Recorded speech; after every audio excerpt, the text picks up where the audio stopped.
All right, welcome everyone. So my name is Jordan Luton. I'm the online counselor at Leeward Community College, and we have a Transfer Tuesday lined up for you guys that are on the call today. So just a few housekeeping things.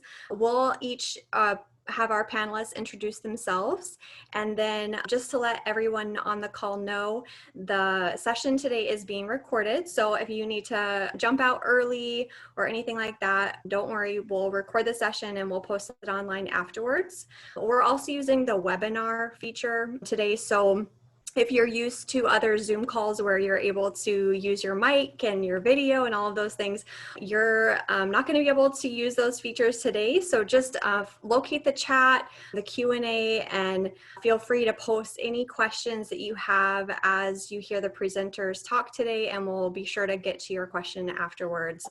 And then, of course, if you have any technical difficulties, like you can't hear us, try and post in the chat, and we'll try and troubleshoot you as we go along.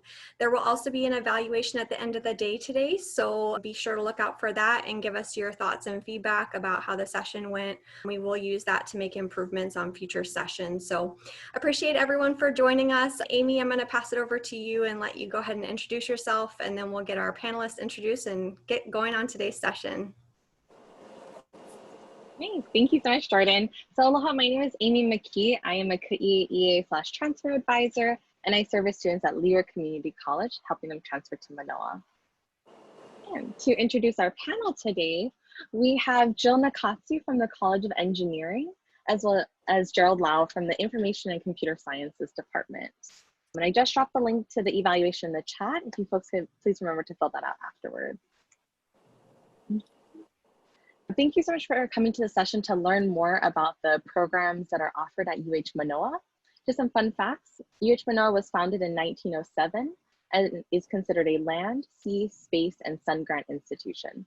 We offer over 100 undergraduate majors for students to choose from, as well as graduate and professional degrees in law, medicine, business, social work, education, and engineering. We are the flagship campus in the University of Hawaii system and are a highly ranked Research 1 institution, NCAA Division I school, and we strive to be a native Hawaiian place of learning. So if you folks are thinking about transferring to UH Mānoa within the next 1 to 2 years, we'd love for you to consider joining the KEA program. The KEA program is a partnership between UH Mānoa and the community colleges, and we have transfer specialists at each of the community colleges and help students transfer smoothly and efficiently. The services we provide is proactive academic advising, we waive the $70 application fee, and we give students the ability to register early when they transfer to Manoa. So it's great deals for students. To be eligible to join the program, you need to have at least 24 transferable credits completed or in progress, a 2.0 GPA, and at least 1 more semester remaining at the community college. So we're currently signing up students for the spring 21 semester who intend to transfer for fall 21 or later. And if you're interested in joining the program, please let me know in the chat and I'll go ahead and send you more information. So next in our program, we're going to transition to Gerald Lau, who will talk to us about the Information Computer Science program. All right, Gerald. Hi, folks. I don't have so many slides. One, because we might be going through this transition, that's why. So I'll talk about what I can talk about. Let's see, a little bit about my background. I bleed green. I'm a UH alum from way back. My bachelor's is in mathematics, mainly because we did not have a bachelor's of science degree in computer science back then. My master's is in computer science, and if you even go further back, I started at the university when I was 3 years old in the lab school and graduated with my high school degree there too. So I go really far back. In our program, we actually have both a Bachelor's of Science and a Bachelor's of Arts degree. Now, if you take a look at just the general education requirements, the only thing that's different is going to be the 2 semesters of chemistry and the 2 semesters of physics that you need. And we need a different set of physics, I believe, than what Jill needs in engineering, because you need the 170 series, we can go with the 150. Both our programs, though, whether BA or BS, do require 2 semesters of calculus, though. Calculus that I would suggest that you take is 241 and 242. The main reason why is that it sets you up for, in the BS program, 2 math courses that you have an option of taking. Either Math 307, which is linear algebra differential equations. So if you folks are thinking about working with the hardware people in Jill's group, I would say take the 307. If you're going to more into database programming, and things along that line, take 372, which is probability and statistics, okay? And you can crunch on the numbers from there. All of our programs pretty much start at the same. You have to take 111, which is Java, 211, which is more Java, 212, which is C and C++, and you learn data structures there. We have discrete mathematics, and our students have a lot of problems with that, so be prepared for that. It's the mathematics that is not taught in the high school. Actually, I blame the Cold War for this, because during the late 1940s, you took algebra. All of you guys did the quadratic equation, right? And then you did geometry, which is a study of shapes or study of the earth, trigonometry, which is study of the angles, and calculus, which is rate of change, all right? Remember that quadratic equation. It comes back to haunt you later in the aerospace industry, because it's every trajectory you can possibly describe as a quadratic equation. Shapes and things, you can tell center of mass, area, drag, and all those things. When I was working on ground station software, I just needed 2 angles, basically a compass point and azimuth. And I know that our satellite's about 23 to 26,000 miles out in that direction. And that's all you needed. Calculus is very interesting. If you ever get to the Smithsonian Museum, there's a Museum of American History, I believe, and they have a cutaway of a anti-ballistic missile there. And you're gonna find that it's hollow. And the reason why is it's a solid state fuel, solid stage of rocket fuel. And when it burns, an interesting thing happens, okay? The surface area increases. So if the surface area increases, you have more thrust. The other thing that happens is that it gets lighter. So actually over time, it's gonna go faster as throw rate increases over time. And that's where the calculus comes into play. So the math that you learned in high school really sets you up for national defense. We need something else though, you know, and it comes into discrete mathematics where you need logic, symbolic reasoning, how to prove things, inductive, deductive, recursive proofs, proofs by contradiction. Other things that we need to address too is, I have an old watch here.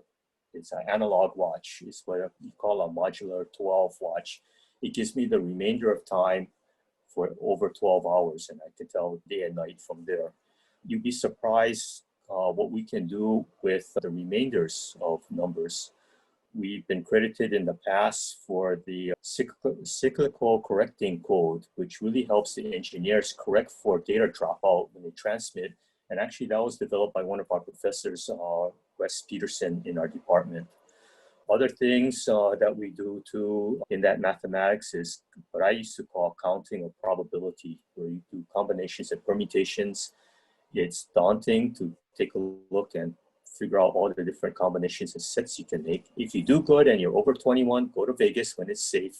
You can make a pile of money, just don't get caught, okay? And go from there. And then the last one that we end up with is Bayes' theorem. And you probably have heard a lot of it indirectly right now, especially with the COVID-19. Because if you do a test and the test comes out with a result, it can be true positive. Then you were detected with COVID-19 and it's true. It can be true negative, where it detected you had COVID-19, but you didn't have it. Or it could come out that you're false positive, where you don't have COVID-19 and you don't have it. And the one that worries everybody is a false negative, where you don't have it, but you actually have it. And Bayes came out with this. It's what we use for making decisions in a computer. There's always a cost to the error that you have. Then after that, in our second semester, we really focus in binary numbers on how they operate, how we can do things. You're going to learn about ones complement, twos complement, how we can do subtraction by just adding numbers together, things like that. And then we go into state theory. And you folks who are gamers, you've actually know state theory very well because you're going from one state to another in the game. And that's really what it is about and how you transfer from one state to the other. So if you do a lot of things, you kill off a lot of zombies, you move up a notch. If you get killed, you get dropped down again, okay? Things along that line. And then after that, we have our 311 and 314 class. So after you finish the 211 and 241, which you need a B or better in, and you finish both semesters of calculus, this is where I want you to really talk to your KIEE advisor to see if you can take the 311 and 314 at Mānoa and still continue with the rest of your courses. This way you don't get pushed back in your degree. Those are our gateway courses. 314 is software engineering. So if you're really into developing software, you're going to love this class. 311 is a little different. It's algorithms. We can calculate how fast your program is going to run without writing any code by mathematically figuring out the algorithm that you're going to use. Okay. The problem is that you're going to need to be able to prove things well. That's where the inductive, deductive, recursive proofs by contradiction come back into play, and they will come back and haunt you. Okay. Word of warning, I was told that our repeat rate is 1.5 for that class. To have a 1.5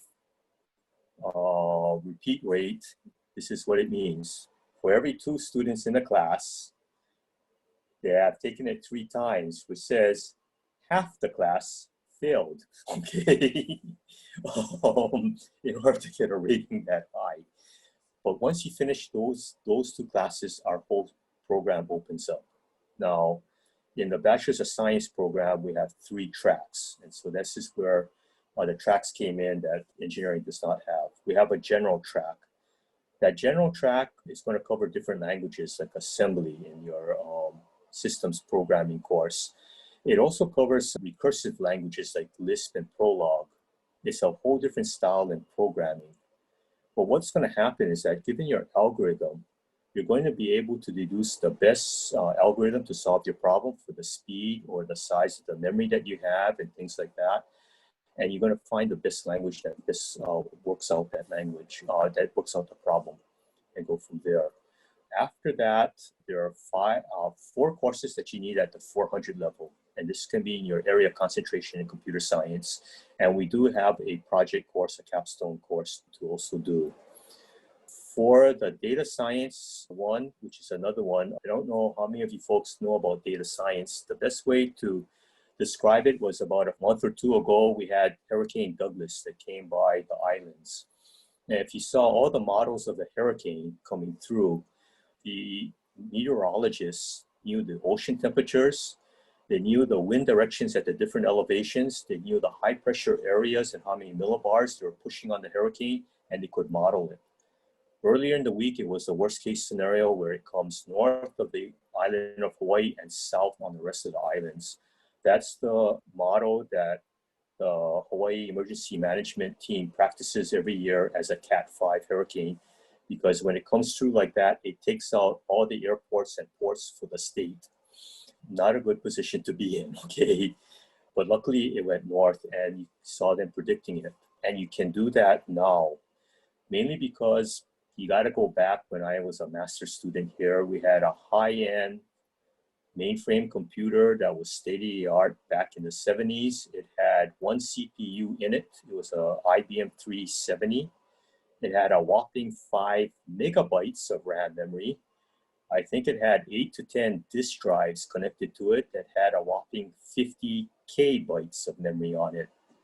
I don't think you can put Microsoft Word on that machine right now. It's a done deal. Today, though, if that, I think, machine we're renting at about $5 million a year to just upkeep it. We also had a special air conditioning unit for it and everything else, and it had a whole staff that had to maintain it. I think right now for about $1 million, I can get 4 server racks, each with 16 CPUs on it, and fill it up with at least 4 terabytes of RAM memory and a good I/O board to pop out to the cloud, and I could run it out of my office. And you got to realize the type of data that's out there that's different. Back in the 70s, if I asked what's the water temperature and I went to an oceanographer, that person will open up their notebook and say, well, when they were crossing the Pacific, on average, it was this temperature. Now that we have so many sensors out there collecting this data, we can actually crunch on it. And with 64 CPUs in it, I can do it in real time. And that's the difference. The math is going to be heavy. So this is where the 141 and 241 is not needed. You're going to have to take math 301, 307, and 372. And there are 3 optional courses that are there for the area of concentration. I would suggest taking math courses. I think I calculated I must have taken like 12 graduate level statistics courses in my lifetime. The math hasn't changed. The application may have, but the math still stays. So it's really math intensive. The third track that we have in the BS program is the security science. Now, I have to caution you about this one. It's mainly geared towards research. Okay, so if you're looking at applying to, let's say, NSA, CIA, FBI, or things like that, what I found is that most of our students need to have certifications. So this is like Net Plus, Security Plus, CISSP type of certifications. They can be expensive, and they're also expensive to maintain down the line. So that's something to consider if you want to do that. There is a great need for that. Right now, I think what I've been reading, they're actually trying to change some international laws because hospitals have been hit by ransomware where they encrypt all the data, or they're being denial of service type of attacks. And actually it's resulted in 1 death right now in a patient in Germany. And so now they're going to go after those hackers to see what they can do to prosecute them. Actually, it's just a matter of time when this is going to happen. It's going to be needed in not only in financial institutions though, but the medical field. What's even more, I think there's going to be a AI one about how a computer takes over all the rest of the equipment around on television. That is a possibility too, where hackers can do the same thing to your medical equipment and everything else, because they initially were not designed for security. Okay. Then we have our BA degrees. We have 2 tracks right now. We actually had 3 in IT. I know we're trying to close out that one though. So I would really suggest going into one of the 2. There's a general track where it looks exactly like the BS degree in the beginning for the general track. The only difference is that you apply computer science to an area of concentration.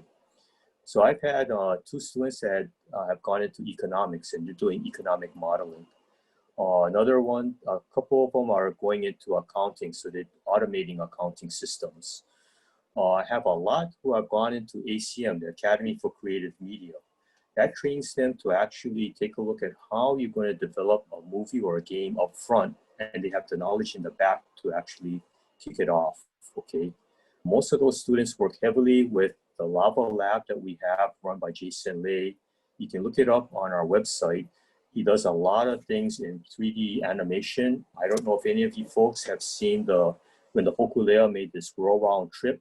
We have actually a training center where we can train the navigators to sail from here to Molokai and from here to Kauai. Any time of the year, we can rock the boat because it's more wave navigation and see how they're going and what direction they're going into. So we have that. If you folks are going to do something like that, I'm going to strongly suggest that one, either you minor in that other field that you're going into or double major in it. In fact, I would suggest that you try to double major first, because I can double count 4 of those classes towards our degree. And that should cut down a little bit about the workload going through the program. Now, if you're having problems with the chemistry and the physics, you can go with the BA degree because it's not needed and take all computer science courses there. So if you took the 400 level ICS courses in the BA degree, it looks very much like the BS degree at that point without the math, okay? And that's how the security science one works. It's just a mimic of itself in the BS. Other things, let's see, many folks transfer over. Definitely, I mentioned that when you finish the math 242, the ICS 211, and 241 transfer over. Work with your KIEA advisors. You need to take the 311 and 314, make that an easy semester. And then you could take the rest of your courses at your community college if you need to save on funds, okay? Areas that you might want to take a look at, we have like 22 faculty roughly in our department. Their areas of expertise is human-computer interaction, high-performance computing, networking, security, and data visualization, as well as data science. So any of those areas, you're pretty good. We work closely with Jill. In fact, Jill had brought up the capstone projects. I have a bunch of students that have actually worked with the engineering students to pick up their things along that line. Let's see, employers that have worked with us. There's a whole bunch actually. We send students off to, we had students that have gone off to Google, Amazon, Microsoft, the aerospace companies like Northrop Grumman. Let's see. Well, my link is closing. That's no, me. I put the link to the career fair because your students get hired. Yeah. I go through that too, right? Yes. And then you're going to also find they work in government all around the place. We've had a whole bunch that are doing internships with Naval Intelligence Warfare Center, NIWIC. That's local here. We sent them off to the CIA, DIA, NSA. For many of the students, you don't realize, though, that we do have a headquarters here, a regional headquarters of NSA. And so they're all in Waihiwa, and they have a really huge facility there. Salaries, they're basically what Jill has put up because there's a lot of crossover on that. I want to express to you, though, that grades do matter. When I was in the aerospace industry, I worked for what they call a medium, small to medium-sized company. It was worldwide, but in Los Angeles we had 28,000 people, and that was small to medium. Okay, to give you and this is in the early 80s. 25% or 7,000 had their bachelor's. 14,000 of us had our master's, and the other 7,000 had their PhDs roughly. In the 7 years I was there, I only met up with one person who did not have a degree, and he was capped. He couldn't move up any more than what he was. So word of warning here, get your degree no matter what, okay? I do that. Grades do matter because the human resources people will filter off your resume when they looked at your GPA with their college transcripts. That company at the time filtered off at a 3.5, and they expected the major to be higher. Okay, so the larger size firms look at that type of thing. It's an easy, fast way to eliminate people. It's a good sign to say whether you can do research or not. Okay. If between the BS and BA degree, I have to also mention too, usually the BS degree, if everything was the same, they started at a higher salary. Luckily, I worked with a nice company and they caught up with the BS if they're performing the same. Not all companies are nice, so that's one thing that you have to take a look at. But if the GPA comes into play and it brings it down in your chem and math, you might want to consider the BA degree instead of the BS. Let's see. As a whole, I would suggest taking maybe 2 courses, ICS courses a semester, and mix it in with your gen eds. This way you have an escape valve courses when it gets really hectic. I've only met up with one student in the 15 years I worked in computer science that got all A's when they took 4 classes and the next semester 5 ICS courses. He had very poor internet connection in Mililani at his home, so he would come into our hallway at 6 a.m. or that's when the cameras picked him up. And some nights I would be working there to 9:30 and I would just walk over to him and say, Sean, you're brain dead already. Let's go to the parking lot. You need to go home. And oddly enough, he would follow me. And then off he went. Watch out. Try to, if anything, try to spread everything else so that you have a good college time and that you maintain your grades, okay? Let's see, courses, capstone, scholarships. we don't really have a lot. We do have the scholarship for service that's comes out from the federal government. It's primarily with the security. It requires for every year that they have, and it's a pretty good scholarship if you want to go into security. They pay for your tuition, room and board, and also they give you a stipend and they ask you not to work. You do have to, though, pay back all of that time that you use the scholarship working for either the federal, state, city, county, or Indian nation in security to give back for every year the scholarship. You can take it two ways. If your GPA is up there, you'll be going to special career fairs in Washington, or they'll have it virtual, where you'll be working, be interviewed by the three-letter agencies, basically. If you get through that, you're basically guaranteed a job. Out of the groups that we've had, there's only one student that left the program after they got hired in the federal government, because the federal government, they moved up pretty quickly to basically the GM, I think 12 or 13 level. So that's almost like being a general in the federal area really quick. Gerald? I'm sorry. It just we're just thinking about time because we want to. Oh, I'm sorry. Yeah, but thank you for sharing about that career piece because we always want to know where students are. Sorry. I was wondering, did you have anything else you want to finish up before we get to the that's Q&A questions? Okay, if it's come up, just Q&A. Let us know. Okay. Amy, do you want me to? I can start us off with the question. Okay. Thank you, Gerald. Yeah, thank you, Gerald. I always love hearing you speak. You just drop so much knowledge for all of us. So I hope everybody on this call was taking notes, because amazing pearls of wisdom here. Yeah. So we have one student who asks, I've heard UH Mānoa is one of the best programs for cybersecurity. Is this true? I think there are a lot of programs that are different. Ours, like I said, is focused more on the research. You have others, though, that I think Mississippi State is also good too, but they are more what we call, so they focus more into attacking. And now know that there's only one agency that's allowed to attack, and that's the NSA. So basically, you're going to be going to them. Or I've had students who have gone into pen testing companies that will penetrate testing on different organizations, but that becomes a whole legal issue and everything, and contracts and everything. I think our program is strong, though, and I think it's good. Okay, thank you. Our next question is, would minoring in economics help in trying to become a quant? I don't know what a quant is. But, not too sure myself, but I do have some students that have done that. Like I said, they're doing economic modeling.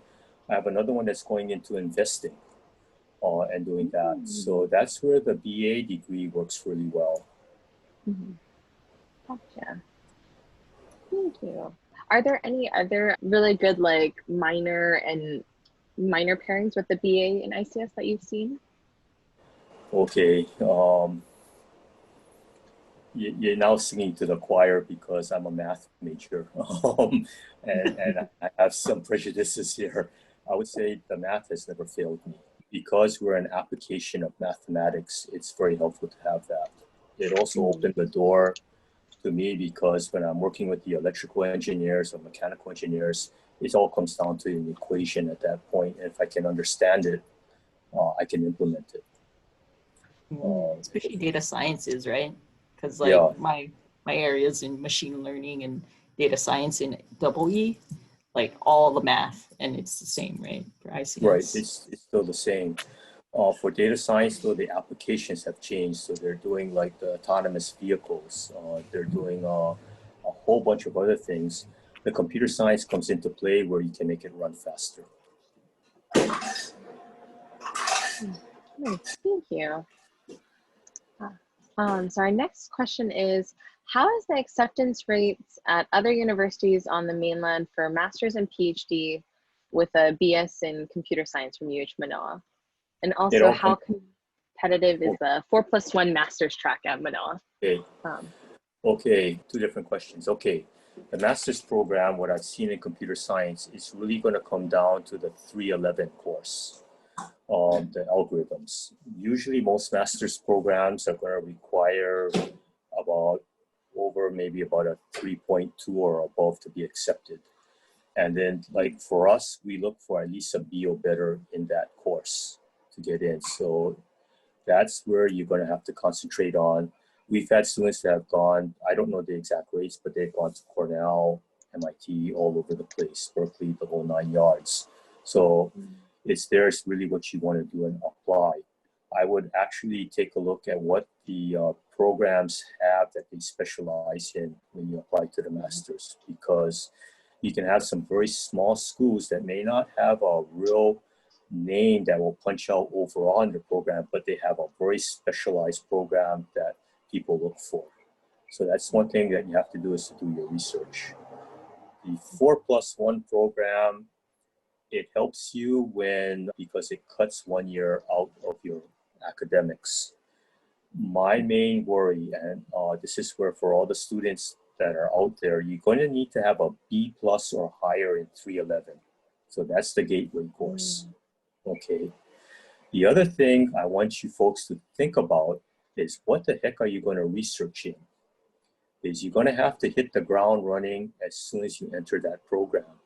And you're going to have to link out with a professor who does the research. Okay. If you don't have a research topic, I would say hold off and get your bachelor's and then go into the master's program.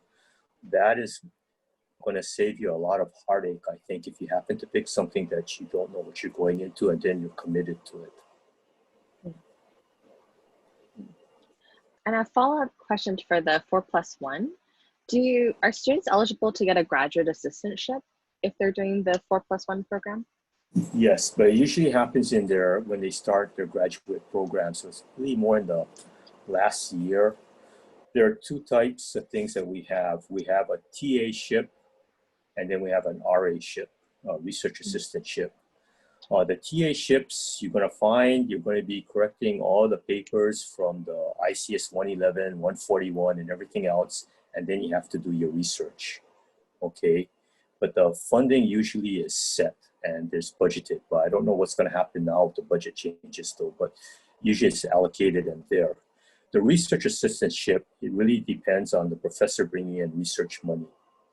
Now, both my kids have their masters, and I tell them to go into the research assistantship. It's a little bit dicier in that sense, but then you're doing the research and getting paid for it, versus trying to do the research and correct 100 pages of homework a week. And then you can just focus in the research and go. Mm-hmm. I know that's a really good piece of advice. Yeah, it's the RA ships, I agree. Definitely try to get those first. Yeah, if you can. Oh. All right, so we have a question. How can students transfer to UH Mānoa for the ICS program? Are there any prerequisites to take before declaring?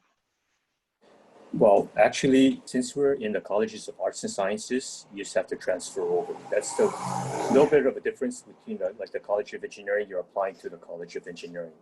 So basically, as long as you are able to transfer over to Manoa, you'll be accepted, okay? I would though pay attention with the KAI program and the courses that I mentioned, the 211, 241, and the math second semester.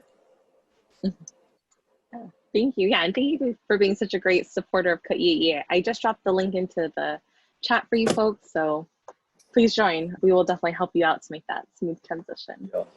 It's a heartache too when I'm working with the VA students that need to take classes and they can't take any other classes, and they need to be full-time, and it creates problems. So if you're on any grants or anything like that, definitely talk to the KAI program. When I was a freshman, I registered on the last day and I had to physically go down to Clum Gym, and this was at 2 o'clock in the afternoon and it closed at 4:30. All the classes were closed. Well, I got some really weird classes, put it that way, okay? I didn't realize there's a bunch of people that register after. If you're not in the KAI program, you'll be a transfer student that registers after the freshman, it's going to be a real bear to try to get the courses that you need, and it could set you back. Mm-hmm. For sure. Yeah, I know I was definitely one of those transfer students that got set back because I wasn't in the KEA program. Yes, great advice. Yeah. We have a question for both Jill and Gerald. So the student says, I am having trouble deciding between an engineering degree and a computer science degree. What are some of the main things you enjoy about computer science? To Gerald. And for Jill, what is your favorite part about being an engineer? Okay. For me in computer science, it opened up a lot of opportunities for me. I started with the state of Hawaii doing database reports, and then I ended up in the aerospace industry after that. And then when my mother-in-law got ill, we came back to take care of her. While we don't do much assembling and launching of satellites in Hawaii, but we track some, but not too many on Oahu. And I had to be on Oahu. So with all the clearances that I had, I ended up actually up at Camp Smith in their Intel area. And I got actually a wide range of opportunities, and it opened up for that. And it was a fun ride. I mean, yeah. And then you became an advisor, and you helped me get my engineering degree. And that's how long I've been here. Okay.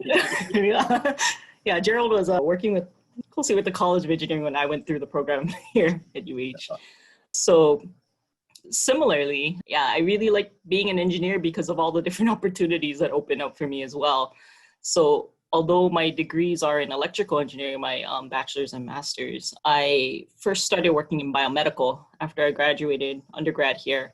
I got the opportunity to go into working on quality analysis for deep brain stimulators, so cardiac and neural devices, implantable devices for people with Parkinson's disease, heart disease, and really being able to like help people with like all my math and science background, right? So that's the great thing about engineering. And with electrical engineering, I went into biomedical, which is totally different from all the design projects I did while in school. I did like guitar effects pedals. I did like machine learning, like identifying like different types of vehicles passing by based on sensor data and stuff. I did autonomous robots while I was in college, right? And then I went out and I worked on cardiac and neural devices. I went back to grad school because I did not want to live in the mainland for forever kind of thing. And that's where I was working in Arizona for Medtronic.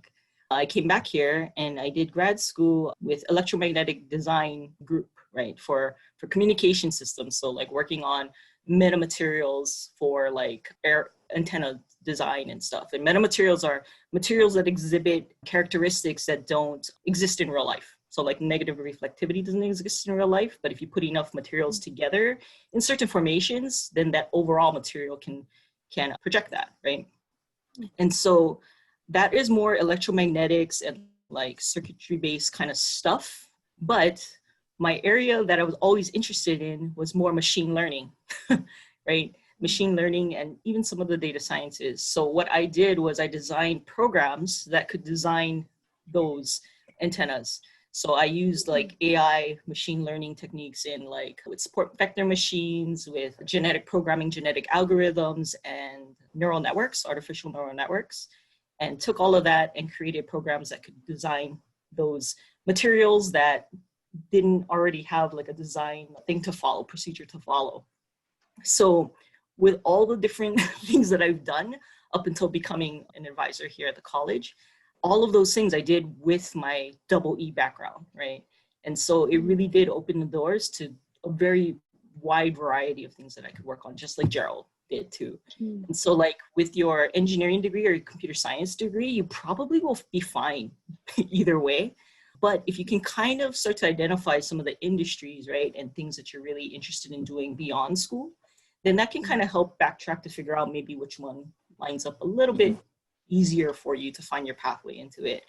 But if it's in an industry or type of work that overlaps between our two programs, more than likely you're going to be fine as long as you put the effort into whichever one you're going for. I think too, if you do some internships where you're going through school and things like that, you can feel it out and get an idea of what you want to do. I knew one student who did a program internship at Hughes Aircraft at the time when there was a Hughes Aircraft, and he hated it in Los Angeles and decided that, yeah, at least he knew he wanted to live in Hawaii and things like that. So there's a lot of other issues too. The company, the culture of the company, where it's located, all that plays a factor too, in addition to the work that you're going to be doing. And that's something you got to weigh out. Yeah. Mahalo. And then for our last question today, could we talk about the computer science maybe potentially moving into engineering? Yeah, maybe I could pick this one up. There's a lot of discussion that's happening right now. Part of the programs that were in the Department of Computer Science that I'm in have decided to spin off. So the library science program went off to social sciences now, which is probably a better fit for them rather than in a STEM program. There's a PhD program, Communications Information Sciences, a CIS PhD program, and they'll also be spinning off to the social sciences. What is happening right now, the discussion, to tell you the truth, I'm not sure what will be decided. It's between, I guess, the administration to decide right now. There's a probability that if we do move, well, put it this way, the faculty want to stay in the College of Natural Sciences to give us more breadth in what we can go out there with. Engineering, I think, to build up the computer engineering program, needs faculty members too. And so they're not looking at all the faculty members that we have. So like faculty members that are in like maybe HCI or social engineering and things might not be a good fit for engineering. So if that happens, there probably is going to be a split at that point, and they'll end up in other areas.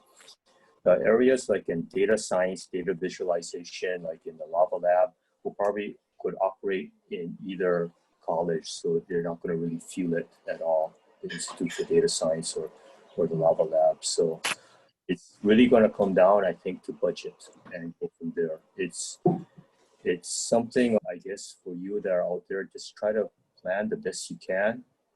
Find a program that you're going to like so that you succeed in it and succeed in it well, and then move on from there and go on from there.